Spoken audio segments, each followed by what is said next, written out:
ही बेरहमी से मारा है। और गौर करने वाली बात यह है कि ये लोग उसी बीच की ओर जा रहे हैं। अब बीच रास्ते में इन्हें कपल मिलता है जिसमें से लड़की इनसे लिफ्ट मांगती है, लेकिन स्टैनली कार को आगे जाकर रोकता है, जिससे कि ग्रीत कुछ खास खुश नहीं होती क्योंकि वो नहीं चाहती कि किसी भी अनजान लोगों को लिफ्ट दिया जाए। लेकिन तब तक वो लोग अपना सामान इनकी कार में रखना शुरू कर देते हैं और उनके सामान पर लिखे नाम से हमें पता चलता है कि लड़के का नाम कील और लड़की का नाम क्लियो है। क्लियो ग्रीत से कहती है कि अगर वो लोग बीच तक जा रहे हैं तो उन्हें वहां तक छोड़ दे, लेकिन वो मना करते हैं और झूठ बोलती है कि वो तो दूसरी ओर जा रहे हैं, जिससे कि स्टैनली उसका साथ देता है। लेकिन फिर क्लियो के अच्छे बर्ताव की वजह से ग्रीत हाँ कर देती है और उन्हें साथ चलने को कहती है, लेकिन कील को उनकी बात ये पसंद नहीं आती और इसीलिए वो गुस्से में उसे कार से उतरने को कहता है। हालांकि क्लियो ऐसा नहीं करना चाहती, लेकिन कील के कहने पर वो उतर जाती है और उसके गुस्से को देखकर ये दोनों काफी हैरान थे कि आखिर कोई अपनी गर्लफ्रेंड को इतना डरा कर क्यों रखता है।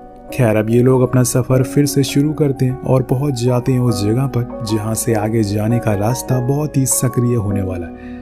ऐसे ही एक रास्ते पर ये लोग फंस भी जाते हैं, लेकिन तभी डिफ नाम का लड़का आकर इनकी मदद करता है। पर जब बारी आती है ग्रीत की उस रास्ते को पार करने की, तो वो आखिरी रास्ते पर थोड़ा सा लड़खड़ाने लगती है, पर सही मौके पर डिफ उसे पकड़ लेता है और उसके बाद ये लोग आगे बढ़ते हैं। डिफ भी वहां जा रहा था जहां ये लोग जा रहे हैं, इसीलिए ये दोनों उसके पीछे पीछे जाने लगते हैं और पहुंच जाते हैं उस आइलैंड पर जहां पर आना हर किसी का सपना है। लेकिन पहुंचते बहुत ही कम लोग हैं और घर वापस भी बहुत कम लोग जाते हैं। ऐसा क्यों मैं कह रहा हूँ, थोड़ी देर में आपको पता लग जाएगा। अब उसी बीच पर इन्हें लड़कियों का ग्रुप में जो किसी साइको कपल के बारे में बात कर रही थी, जो यहाँ पर आने वाले लोगों को बहुत ही बेरहमी से मार देते हैं और फिर उनकी लाश के साथ बुरे बुरे काम करते हैं। ये सुनकर दोनों ही बहुत डर जाते हैं क्योंकि उन्होंने ऐसा कुछ पहले कभी नहीं सुना था और ना ही उनके गाइड ने ऐसा कुछ बताया था।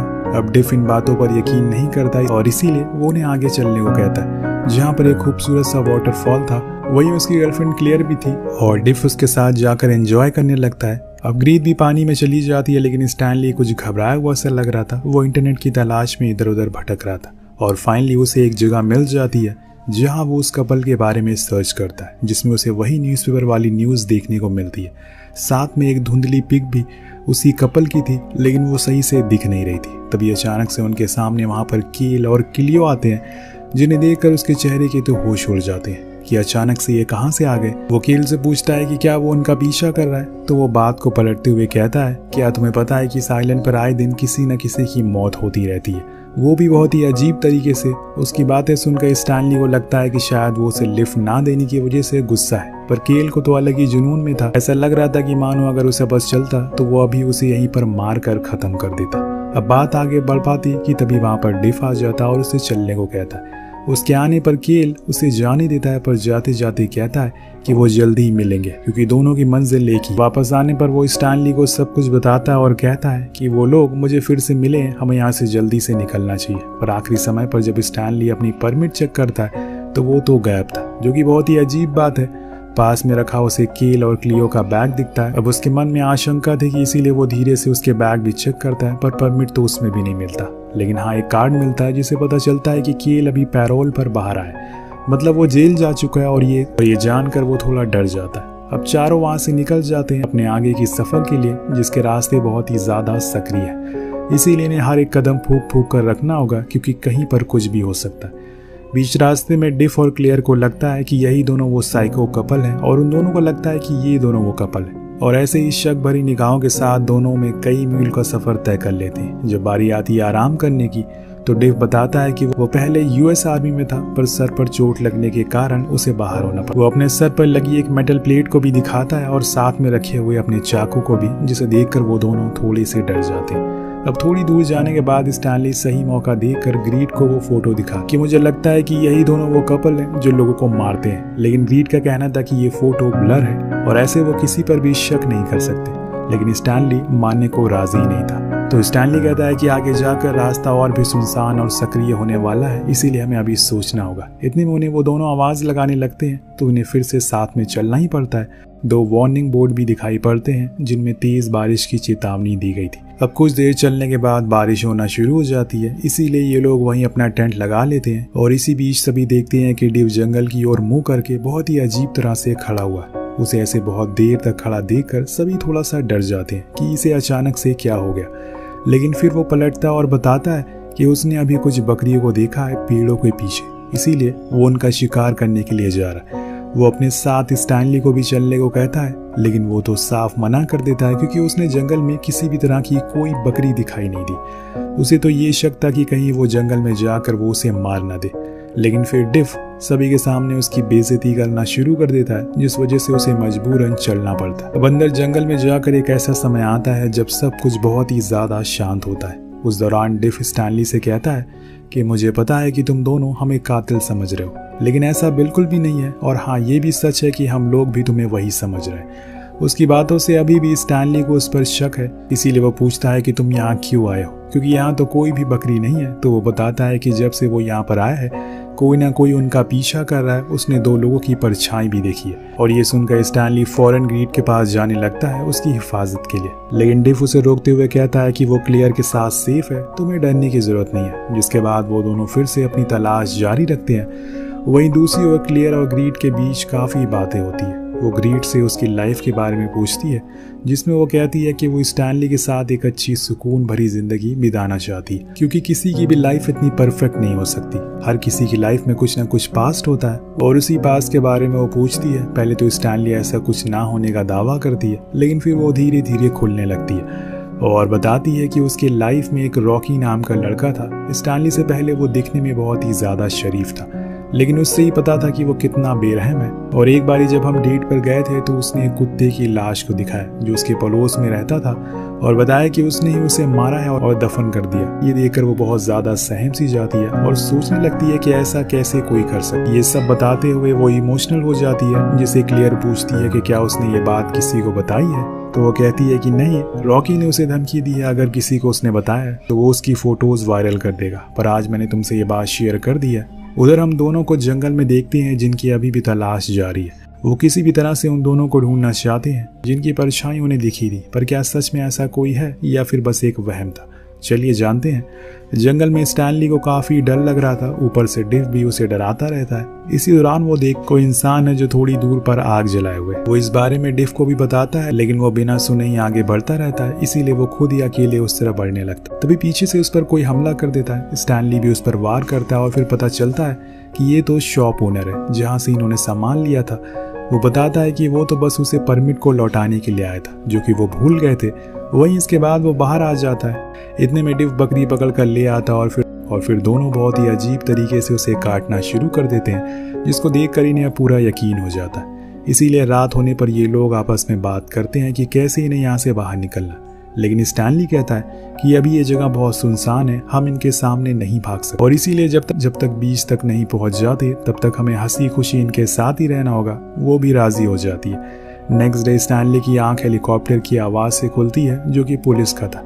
उन्हें वो 2 कातिल मिल गए थे जिन्हें इतनी दिनों से ढूंढा जा रहा था। ये लोग उन्हें देखने के लिए जाते हैं और वहां जाकर पता चलता है कि वो कोई और नहीं बल्कि किलियो और केल थे, जिनके पास उन लोगों के दांत और कुछ हथियार भी मिले थे। लेकिन वो बार बार उनसे कहते हैं कि वो बेकसूर है, उन्होंने कुछ भी नहीं किया। लेकिन फिर भी पुलिस उन्हें पकड़ कर ले जाती है और वापस आते टाइम स्टैनली सभी के सामने यह मान लेती है कि उन्होंने उन दोनों को कातिल समझ लिया था। अच्छा हुआ सब कुछ सही टाइम पर हो गया, वो दोनों भी यही कहते हैं। लेकिन आपको नहीं लगता कि सब कुछ थोड़ा ज्यादा जल्दी हो गया?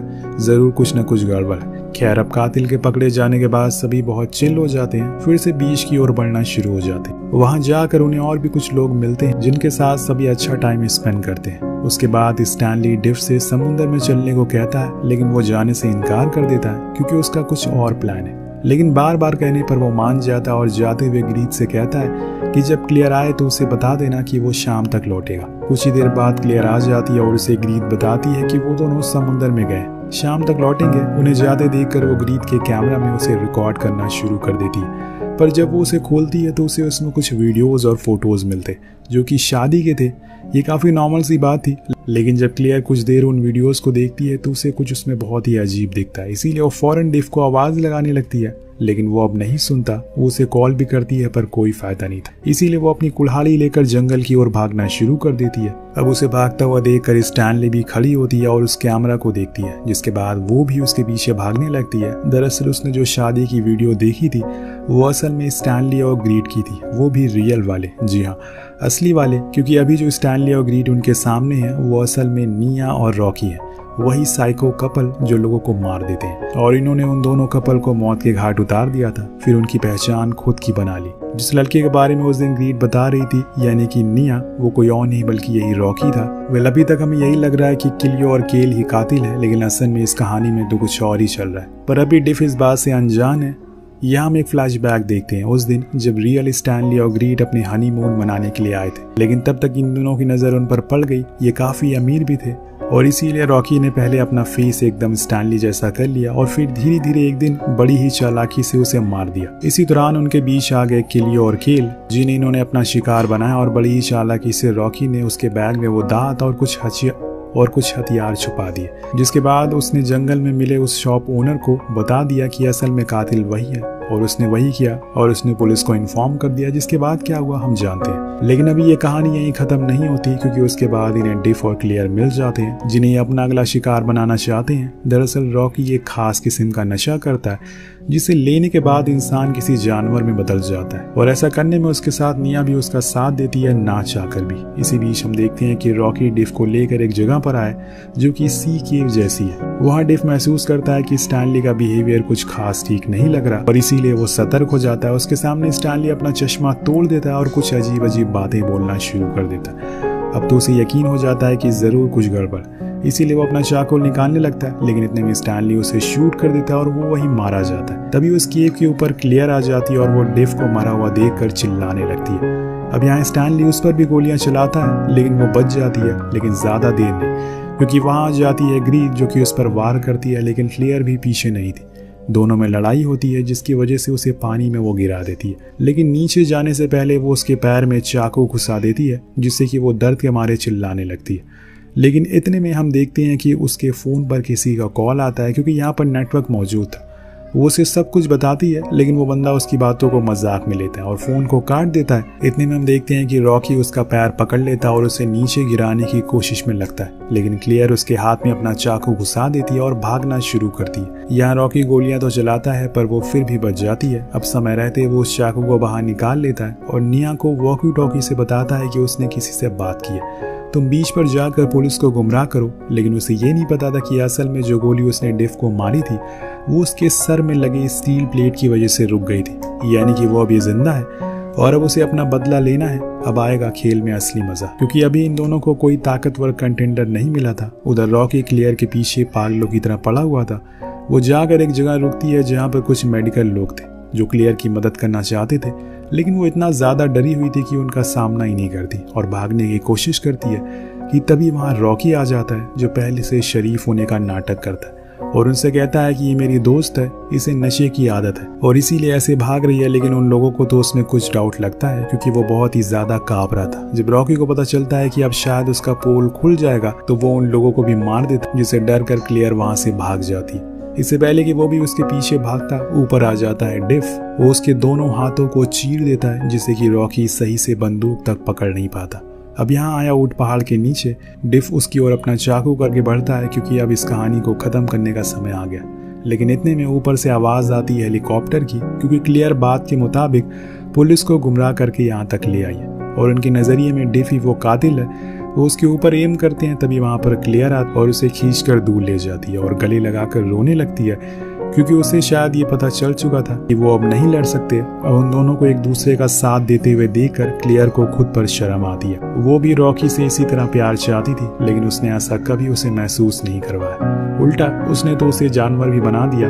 इधर अब निया को एहसास हो जाता है, इसीलिए वो सभी को बताती है कि वो खूनी है जो लोगों को मार रहे हैं, और फिर कहती है कि देखना अब रॉकी उन दोनों पर बंदूक तान देगा। वो ऐसा ही करता है, लेकिन उससे पहले ही पुलिस उसे शूट करके खत्म कर देती है और इसके बाद उन दोनों को हेलीकॉप्टर में बैठा लिया जाता है और इसी के साथ इस कहानी का अंत हो जाता है।